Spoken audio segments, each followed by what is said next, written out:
Hello and welcome, Links here. We're playing Overlord H. We are starting off with going to the Derelict Bridge to find out what is up with Arche over here. I wonder why she's here exactly. Kinda weird location. Hi, Summer. Oh, wait, your eyes. Oh, yes. I don't know what's happening. I'm also so very hungry. Is there a shortage of blood? Yes. We lesser vampires cannot access the reserve, and since we cannot feed on humans, we have to rely on the shipment from the farm, but it is late. It was because everyone is too busy with the war that is about to break in the Holy Kingdom. I had not thought about such a problems happening. I cannot visit my sisters in this state, and Shaltir Sama sent me away for being useless. That is like Shaltir, okay? Fixing her eyes would be simple. It is a passive magic aura masking her true nature, which automatically activates when she is properly fed. However, even with her appearance masked, she is still quite hungry, and it would be bad if she went into a frenzy in Arantel. I will help you out. No, I could not. Your eyes, Sama. All of us already die for your sake. I could not possibly. Consider it an order then. You are in no position to refuse, unless you are against visiting your sisters and being of use to the great tomb of Nazareth. I would never. Yes, I accept. Thank you, Aisama. She bows. In the meantime, I use my ring of shooting star to turn into my human form. She waits until I offer my neck before she slowly approaches to eat. Nom nom nom nom nom nom. To my surprise, her bite is not painful at all. It is actually slightly pleasing, although I can feel my energy being drained. Even I think my only concern is whether someone else will see us or not. She'll probably get killed on spot before I could even react. Because of that, I focus on the area around us to make sure no one is coming here and pay no heed to the feeling of her fangs dug deep into my neck. And your blood, it was so sweet. I never had tasting this good. It is truly the best blood I have ever tasted. I feel so lucky. Are you done? I mean, I assume you feel better now. Better than I have ever been. Thank you, Aisama. Even though it was an order for my sake, I want to thank you, Aisama. There is no need. Please. Allow me to thank you, Aisama. It's the least I can do.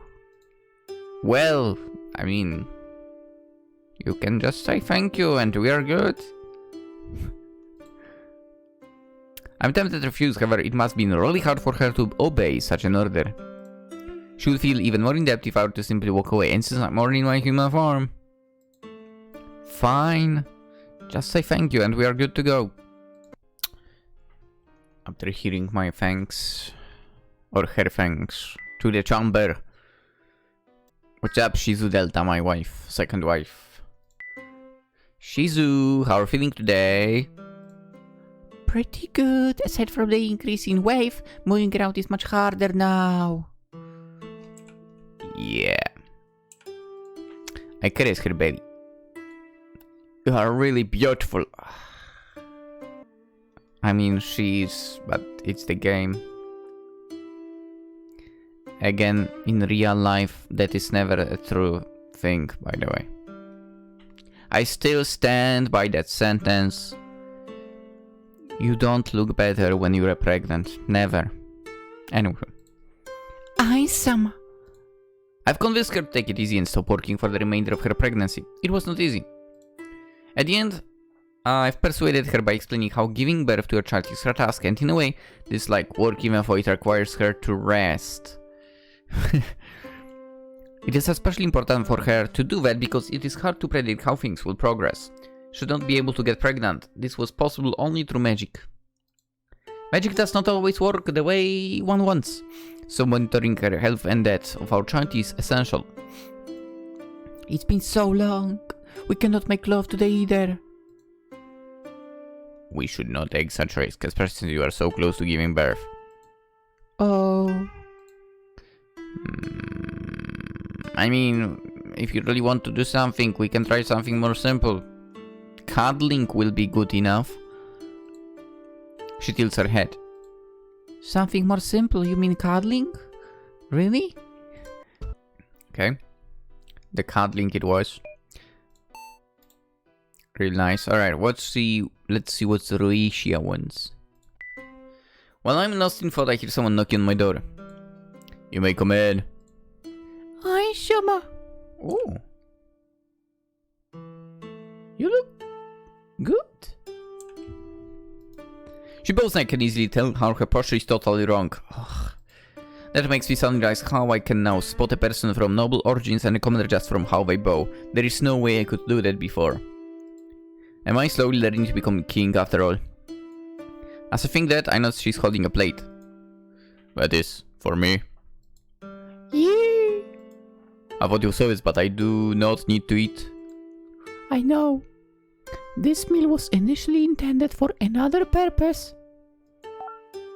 However, there was a change of plans, so I thought I would just get an evaluation directly from you. After all, it was intended for you all along, and since I'm on trial... Well, alright, I'm not particularly busy right now anyways. I will evaluate it since you took the time to prepare it. It is almost like a waste, but you decide on using your shooting star ring to turn to your human form. Rachel is quite surprised from the looks of it. Average says nothing as I'm about to taste her cooking. In front of you there is a fruit salad. It smells fresh as expected from a high quality food of the Great Tomb of Nazarick.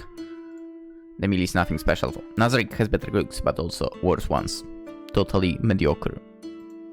Normally I would not hand the reward for such a banal task, however considering that it is her first task in what must be a pretty alien environment to her, I decide otherwise. It is good. Since you've performed your first task well, I would like to reward you as a way to officially become you among the maids of the Great Tomb of Nazarick. Here is a head pat. Tick tick. The reward must be with reason, of course. What do you wish for? While I wait for her response, I continue eating. Yes, as a reward.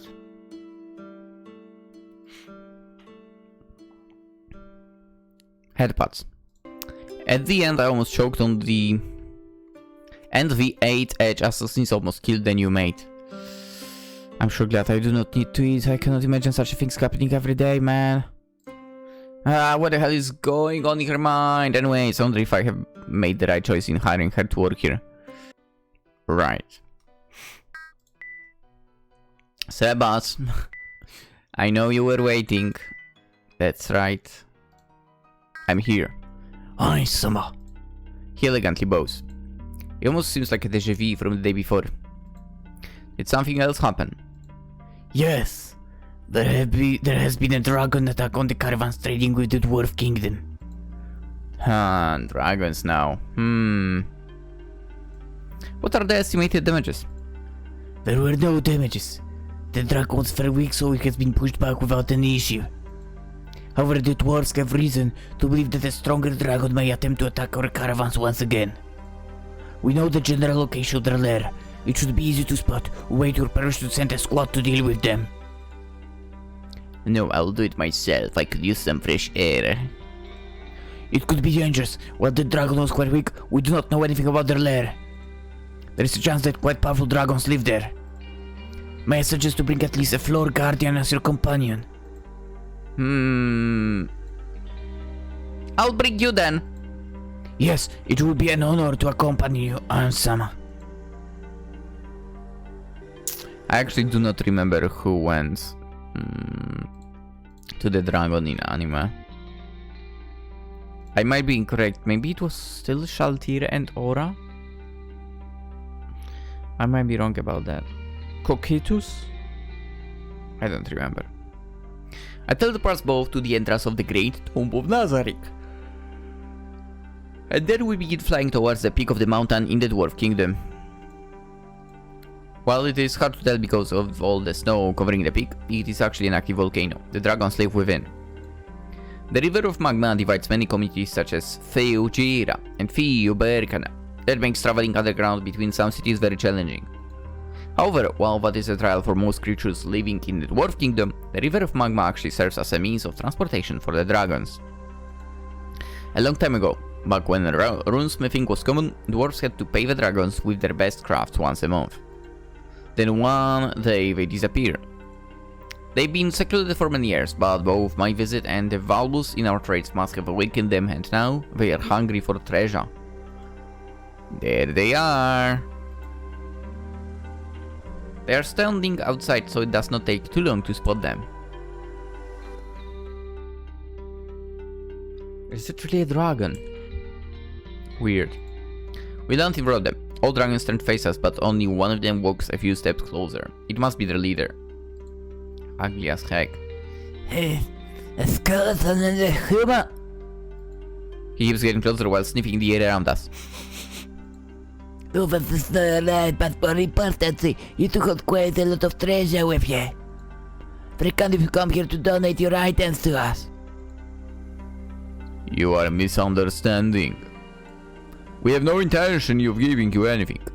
We simply came here because of your recent attack on our caravans. Oh, I see, I see. Such a lucky day for me. I was planning to attack them myself, but you saved me out of work by coming here yourself. Since you're not jealous, I shall help myself with your items after killing both of you.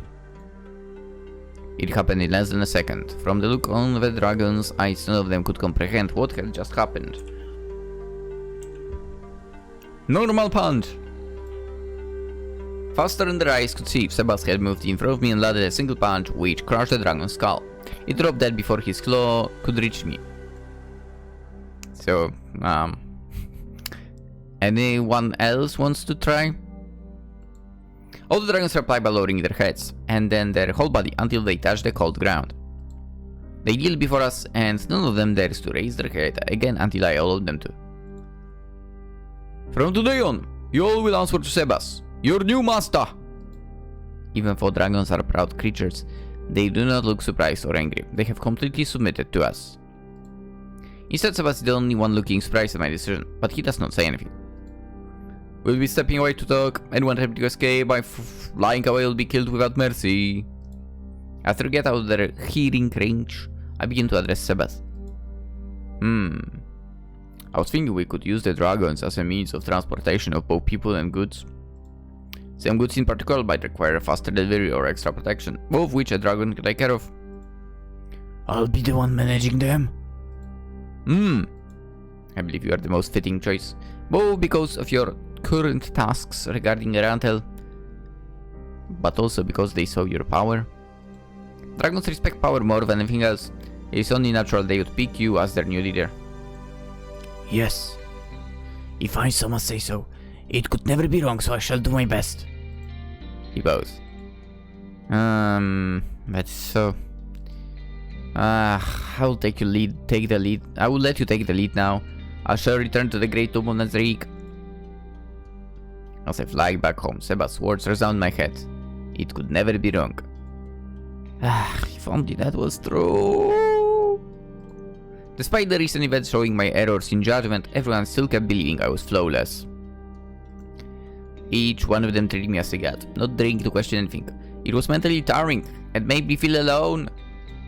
Needless to say, I was really looking forward to die. No. And so, a week later...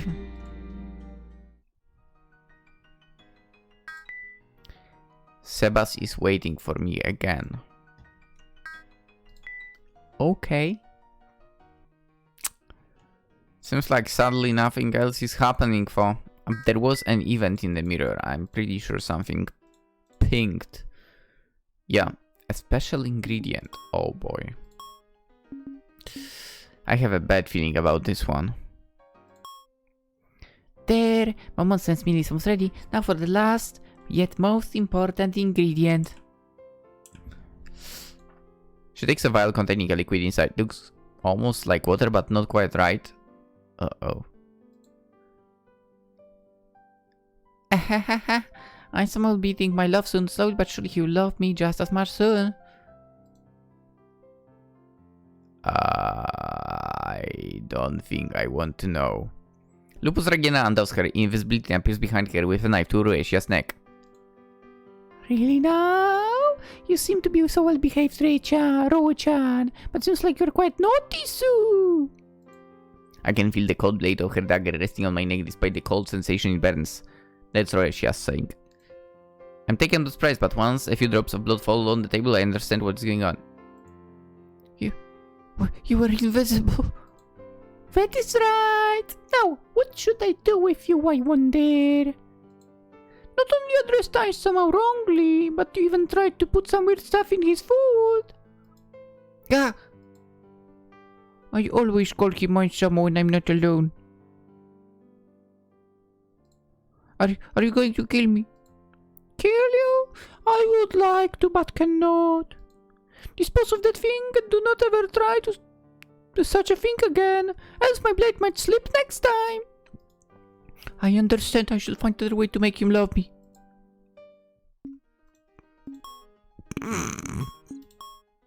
Wow. What the fuck? Who did I freaking allow into my great tomb of Nazareth? What have I done? She's fucking crazy. How many is... Now wait. Main. That one. Narberal. Why is it not showing? Narberal is my waifu. Or I should say wife. Why do I not have the event with her? A lot of mains. One more Arche for some reason. 2, 3 or more. Why? Weird. Or devs. And that one missed event with solution. Damn it. Alright, Sebas. Aye, Sama. He bows. Your presence has been requested in Arantel. A small convoy from the Holy Kingdom has sought audience with you. Oh, the kingdom that Biruk is currently conquering. Just as he had predicted, they are going to seek help from my kingdom after all. Very well, I accept. Prepare to welcome them. I could not hold every meeting here, it would be foolish to. All businesses related to my kingdom were held in a palace that was left mostly untouched from when it was owned by Resti's kingdom. In theory I lived there, but in reality I did not. It just did not feel like home. I prepared myself and head to what could be described as a receiving hall at best. Nothing as grenois as Nazareth's throne room for sure. However, that will be enough for my guests. You may raise your heads. I have no clue who that is. After a few seconds they lift up their heads and continue to stare at me. Surprisingly enough, none of them seems to be in terror. That makes it easier for me. I bid you welcome to my kingdom. It must be a long journey from the Holy One. I've heard what has happened in your kingdom. I trust our audience today has something to do with it. Therefore, to avoid wasting precious time, would not organize any banquet. However, I gestured and at night standing by the door. A few zombie mates entered the room while holding plates with various beverages. It would be rude of me not to offer at least something fresh to drink. It is quite easy to tell they are surprised by my actions. They may not be in terror, but they are far from glad to be here. Considering how long they took, there is no doubt they tried every option available before resorting to my kingdom. They slowly reached for drinks, clearly bothered by the mates. While they were zombies, they were in no way looking like corpses. They are so well preserved that they look alive. The only way you could tell they are zombies by touching their cold skin and notice their lack of reaction.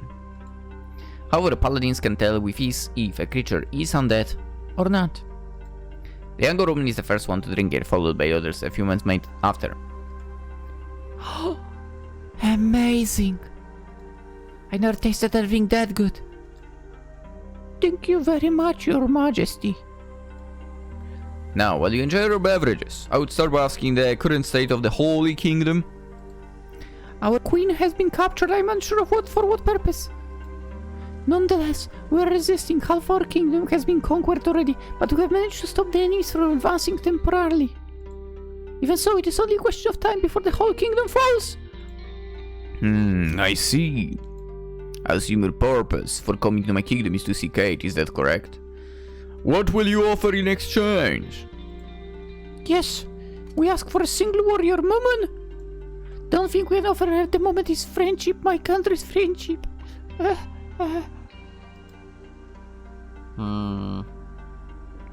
Friendship.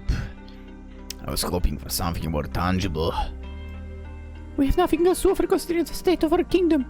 However, with the help of Momon, we can defeat Jelda once and for all. It is a great opportunity.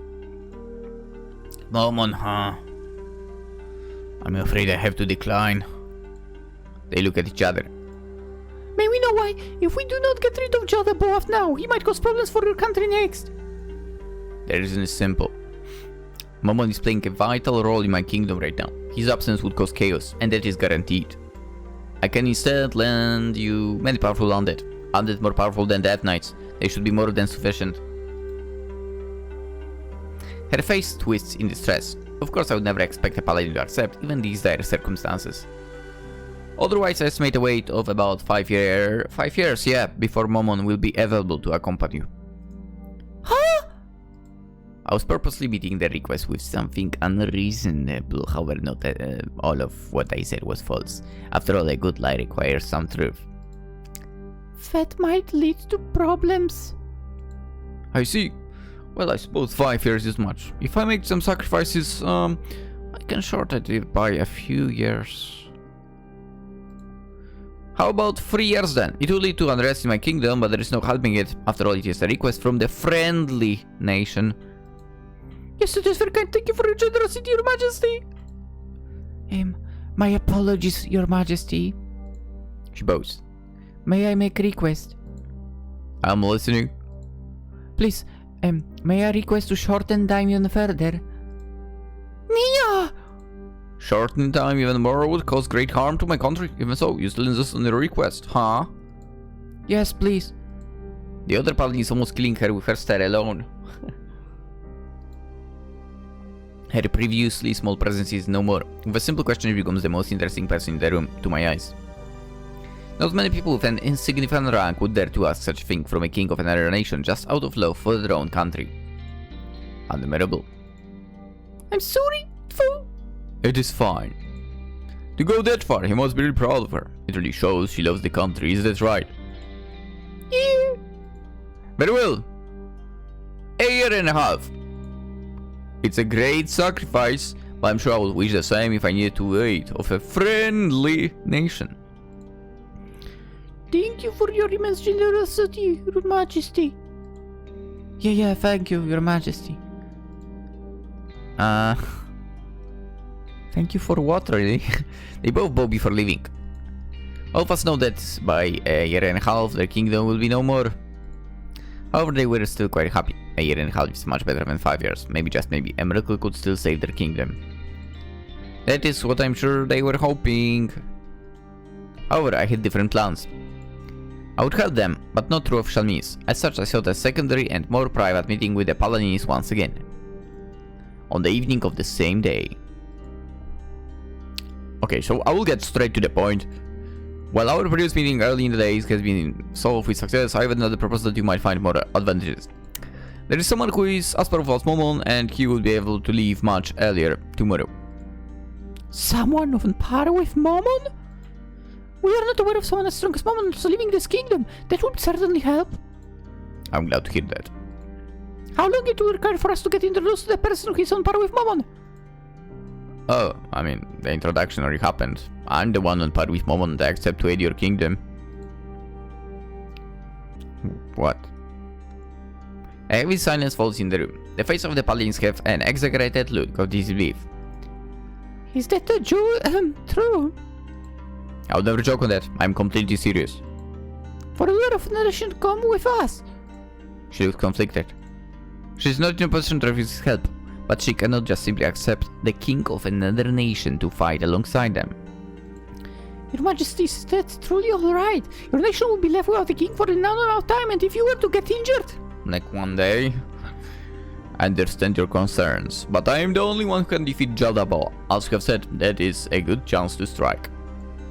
If I'm to ask, why would Your Majesty be willing to go that far for us? We do not have anything to give back. Other than our friendship.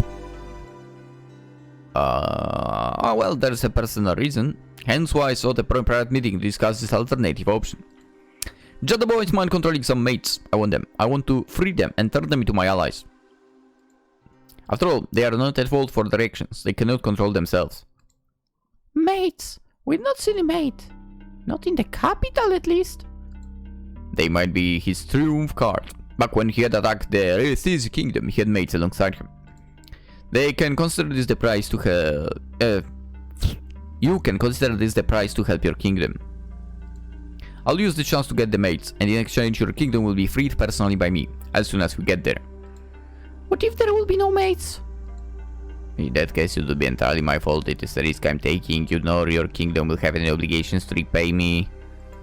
The proposal was too good. Remedies does not feel accepting. It is simply unthinkable, but what other option does she have? She stands still, looking down at her own feet, lost in thought. She has to give an answer soon. Would she watch the destruction of her kingdom, or accept? Her squire was willing to risk everything for her own kingdom. Could she do anything less than her? Very well, we accept. I left to prepare for the journey while they spent the night at the inn in Erandel. Even if I could teleport us, they decided it would be better to go there by carriage. Really? It was a small extra delay, but nothing too impactful.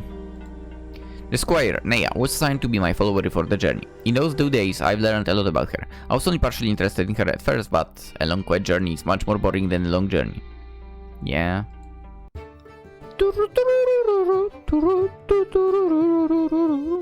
Forgive for saying so, but you do not look much like a paladin. Don't get me wrong, I believe you are quite skilled, but you persist on using your sword. It is quite obvious you are more comfortable with your bow. That is true, however, paladins do not use bows. We are meant to fight in close range or use our magic. Oh, be unique then. Work on what you are good at, improve even further. A paladin is not made by the equipment they use. Thank you for your majesty. I'll keep your words at heart. Is that so? Then, I take a bow from my inventory. What do you think about this bow? It's a runecraft. However, I'm not an expert on archery. Her eyes go wide. It is amazing. Is that so? Then why do you not take it?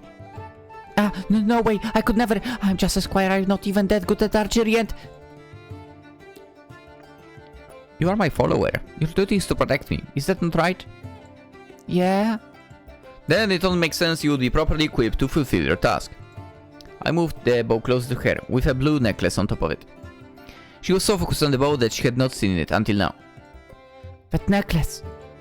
Yeah, they go together. The necklace is also in runecraft, by the way. I'm starting to feel a bit like a salesman now. I've never seen such an expensive items.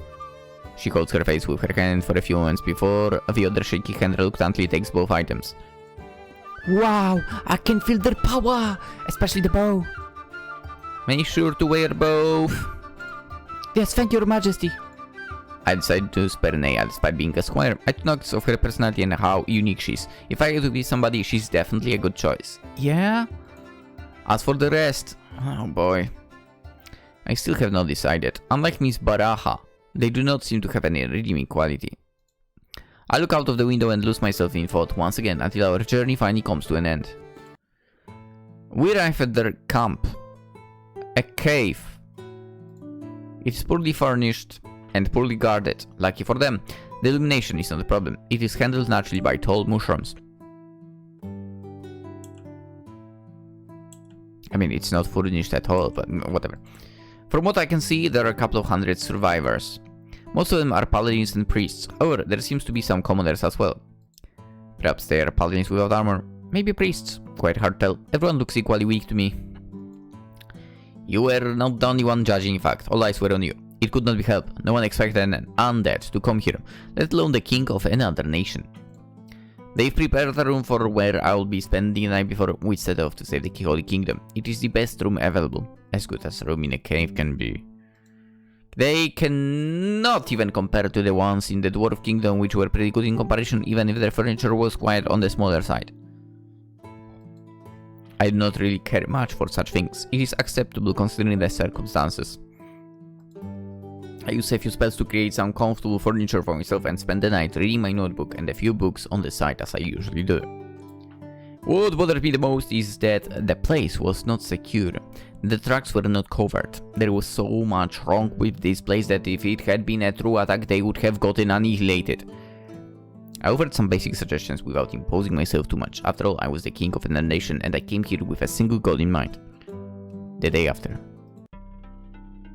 We're about to approach a camp. For some reason they decided against taking the capital first, most likely to gain supplies and save as many people as possible. They agreed on the fact I would need to save my energy to battle Jalaboa, so I just went along with their plan. By the way, I did not hear about the strategy you would be using. Strategy? Yes. Paladins can fly, but, well, that is high tier magic. For you at least. Amazing! Your Majesty knows even of paladin spells. I mean, a wizard at their core is nothing more than a commoner, a scholar. We may practice arcane magic, but we're as excited to read and learn about all that there is to know. Is that why you became an undead? Nea utters those words that she probably had in mind for a while, as if it was the most natural thing to do. Perhaps those days spent in a carriage together had formed some kind of bond, a sort of weird friendship. Shortly after she realizes how personal the question she asked is, and it becomes quite clear in her expression that she regrets asking. I mean, it is not uncommon for wizards to seek immortality to be able to improve their knowledge beyond the mortal limit. I just give a generic answer since I did not make such a decision. I was never human to begin with, not in the way she thinks at least. However, it is an answer everyone can easily understand since this world has many examples proving the truth in my words. One such example is Fluda. While we talk, we both notice a battering ram advancing in front of us. A battering ram. You are going to break in with a battering ram? Yes, which pretty much use the same strategy in any situation, battering ram and angels. If you have any recommendation, we will be more than glad to implement it, Your Majesty. Relying on me too much would do more harm than good. One learns through making mistakes. By the way, battle is about to begin. Should you not advance as well? I cannot. My duty is to accompany you. Well, let's both advance then. Alright. Just as Nea had said, she summoned angels. Summoned angels were battling while our party used their battering ram to break through the gate. This was problematic. If they will not fight, they will not see the power of runecraft items. Will they truly use this strategy in each camp? Get back! For the watchtower, a buffalo shouts at us while he's holding a kid hostage. Get back! Or I'll get the small human, and I will kill another and another. You have many small humans! No surprise, the paladins obey and begin to fall back. What are they doing? This is bad. Miss Baraha, Yes! this is your chance. Kill that demi-human. I'm not sure if I can. Dude literally gave her a freaking bow that is made for competitions. Like, what the hell? A 21st century bow, come on. Now that reminds me, which is quite crazy. One of my neighbors, he's in a different building, but well, still neighbor. On his own, he was making a bow, quite literally. And I'm just walking, I don't know, it was like 10 PM, something like that, walking with dog. And he was testing the bow outside. Dude. I mean, sure, it's 10 PM, but it's such an unexpected thing. Kind of hilarious. Yeah. Apparently, like, he was making it for his son because for some reason his son got interested in this, participating in some tournaments or whatever. Kinda cool. Kinda cool. Anywho. It is pretty far and he's using the body of that kid. There are a few spots I could hit, but I do not have that kind of accuracy if I miss. Believe in yourself. Eh? You are more skilled with a bow than the sword. No one else here has your skills. Show them what you truly are capable of. You are the only one who can reverse this dire situation. Her hands are shaky, but once they grip the bow, they become instantly firm. She closed her eyes. Why? Don't! No, you are not meant to close your eyes in this situation. And begins to focus on her breathing, on the flow of the winds, on the Baffolk's voice. Right now there is no one else here but her target. It is all she can see in her mind. Yes, your majesty. Her eyes suddenly open, shortly before releasing the arrow. She had disobeyed her orders once again, but this thought did not cross her mind at all. Momonga believed in her, and that was enough for her to act, to be a paladin in her own way. She has always admired her mother, and in all these years she did her best to become just like her, a paladin.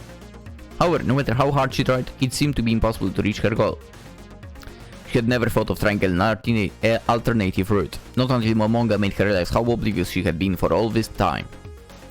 In a few instants, with an almost impossible level of accuracy, the arrow goes through the Baffolk's mouth, piercing his brain on the way. Ooh, nice!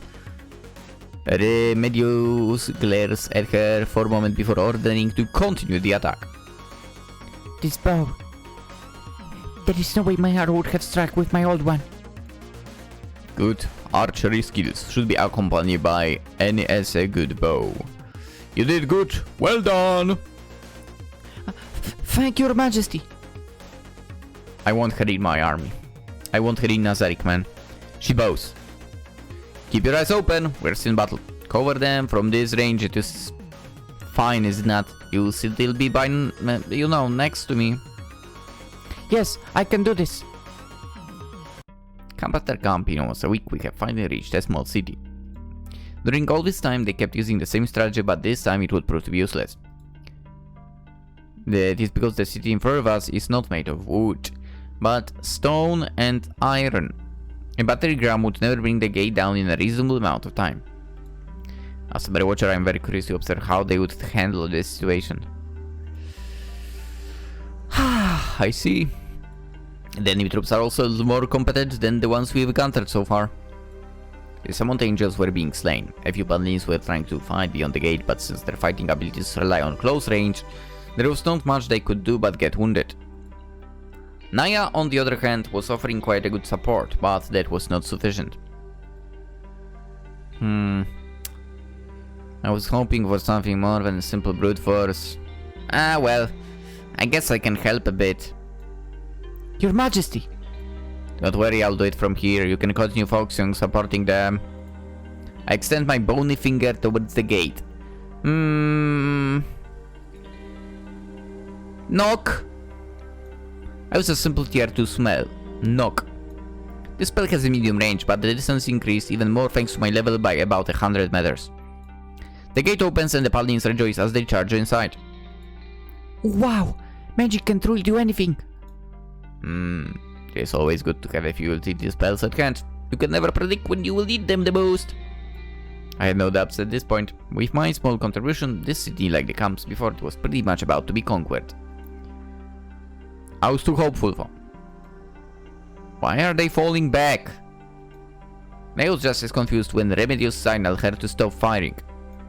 Once Remedios has reached us, I begin to speak. What's happening? Why do you fall back? They are holding hostages. So what? What do you mean by that? We do not sacrifice other people. Our queen has only been captured. She's still our ruler. We have pledged our loyalty to her. We are her paladins, and as such we will fight by her will. Should never accept innocent lives to be sacrificed. Okay, I cannot help but be completely speechless at such an incompetence. Also, we all know that any holy kingdom would not truly would not be going by rules like that, let's face it. I was thinking they were incompetent because of the poor state they were left with, but she was proving to me that may not be the case. War demands sacrifices, it has always been so. Did you truly think that we could take back this kingdom without having to make hard choices, without making any sacrifice? We are lucky to conquer those counts with no losses, but we cannot always rely on luck. Your Majesty, there is a way to do this without making any sacrifice. Please help us. For the very first time ever, they were directly asking for my help. They have always hinted at it, but never dared to ask directly. Captain, we must conserve all his energy to fight Jadaboa. We must... You would never understand. You don't have to pledge to the queen. You're just a squire. No. It is alright. I can surely try, but I can't promise there will not be any casualty. My chance is surely better than yours, for... Is that sufficient? Otherwise the only other option is to give up. It is sufficient. I look at the sky. It's almost night. That's when we'll be acting. Let's fake a withdrawal so they'll believe that the hostages worked, but place heavy groups of guards all around the city's perimeter. If they'll try to send a message to other cities, they'll do so with a few messengers at most, so it should not be a problem for those groups to handle them. As for the main force... Wait for my signal when the time comes. Yes, your majesty. I did not want to take command, but it was inevitable. Once the sun sets and the moon is high in the sky, I begin with my plan. Even if it was night, it did not mean the Bafolk were any less alert, considering that they'd been attacked just a few hours earlier. Someone on deck 12... Stop myself. Someone on deck 13, rough. I cast this 8th tier spell 10 times, then I cast mass invisibility so we will not be detectable. With this basic preparation, we walk towards the gate, which is locked once again. However, roughs are incorporeal and quickly take care of the few guards standing by and open the gates for me. Once I enter, I quickly shut the gates behind me. No one seems to have seen this, so I silently sigh and continue my operation. Ha! They are standing still, unable to move or scream. However, they are fully conscious, even to pain. That is how roughs feed and recharge. I instruct them to drain them as much as they wish, as long as they do not drop dead. While they take care of individual targets, I use mass holding spells to take care of whole groups. I've never been too stealthy person, so the whole operation takes me a couple of hours, but it's a huge success, although it drained a lot of mana off me. Just a few months before the rafts disappear, I ordered them to do the final drain. All the folk previously held in position dropped dead one by one. At first I was planning to have the paladins slay them, but this operation took way longer than I had predicted and I cannot afford to keep them up anymore. I stunned them with a simple explosive spell aimed at the sky to a city full of dead folk. I did the impossible after all. I have saved all of the hostages. Well, I turned towards a fence. A fence made of humans. It is truly gruesome with a mix of fresh corpses and decayed ones. Almost all of them. I couldn't do anything regarding the deaths that happened before my arrival, obviously. While they were using humans as hostages, they were also using them to build fences or performing other kinds of torture judging from the state of their corpses. Damn. That means my whole operation saved only a few lives at most, without counting the paladins dying during the battle. I hate to improvise. The army charges quite loudly with their weapons unsheathed, but once they realize that I have taken care of all the folk in here, they suddenly become more quiet. Their charge turns to a slow walk, and their visage filled with anger becomes one filled with disbelief. While we free the hostages, we also discover the demon's plans. I was expecting them to continue onwards to the capital, however, they had different plans. While resting, they asked me to teleport away all the hostages and then reveal how they have decided to hold the city. You found this to be a weird decision since you were here to defeat Jadaboa, but you simply shrug it off and wait while Nea participates in all the meetings in your stead. What do I do now? I probably screwed everything up. While I'm lost in thought, I observe things out from my window. I hear some knocking. Who is it? Nea Baraha, your majesty. Come on in. Miss Baraha, things seem to be growing more chaotic outside. Did the attack begin? No, not yet at least. It seems like they're trying to show off. Did your majesty replenish the mana? In the last meeting, they wanted to know that. Has Jadaboa been sighted? No, he does not seem to be among the demi-humans circling us. I see. I suppose they expect me to help again, however this could be a trap. If I waste my mind again and he might strike and then we would all die. We would all die. Yes, we are aware of that possibility. However, considering the recent movements, they might be attacking soon. Quite a dire situation. Yes, I'm sorry. I mean, you have no fault. The only one who can truly be blamed is the army's leadership. It will take me a while before I can cast the teleportation spell I have used on the hostages. Unfortunately, I will not be able to teleport the whole army away. However, I could teleport a few. Including you! Her lips tremble. She hesitates to speak for a few moments. Even if I'm quite squire, no. Because I'm citizen of the Holy Kingdom, I must save as many people as possible. Ah, I see. She's also willing to go as far as dying for the sake of her home. I did quite a good choice with her. Although in this situation she might be foolish more than anything else. Not that it matters as long as she keeps wearing that necklace. I hope you are not counting on me to save you. As I have said, I will not be able to. Understand. And I'm ready. I never thought this would be easy to begin with. I'm glad for everything you did for us, Your Majesty. She bows while handing me the bow. Huh? What are you doing? Oh, I almost forgot the necklace. Wait, keep that necklace on! But... If you're worrying about dying and losing those items, do not. I can easily locate them. I also hope you are not planning to die this easily. If you do not want to trouble me, survive until you can give them back yourself. Yes, I'll try my best. Thank you for your trust, Your Majesty. Mirror event? Oh. She bows once again and leaves the room. I like her. I feel like a screw. I wish I did not have to improvise this much. I try my best to have a more accurate script to follow, but at the end, Debiruk kept insisting it would be rude for him to. I look at the necklaces I have brought along. At first I thought they might be too few, but at the end I have used only one. No matter how long I spend with them, they all look the same. A few paladins, whoever they are, will do. Doppelganger. This is the Holy Kingdom, right? Yeah. Oof. Kalinsha. You know what? I think let's end it for today. And tomorrow we'll see where this is all going. We might jump back to Nazarik to have a look at the event in the mirror and so on. Yeah. That's what we'll do. And I will also have a quick run around to see if there is anything happening in any of the other locations. That's right. If you enjoyed, consider liking the video, of course. If you're new around, subscribe. That's super appreciated if you do. And yeah, we'll be playing more games, of course. But for today, that's it. Hope you'll have a wonderful day.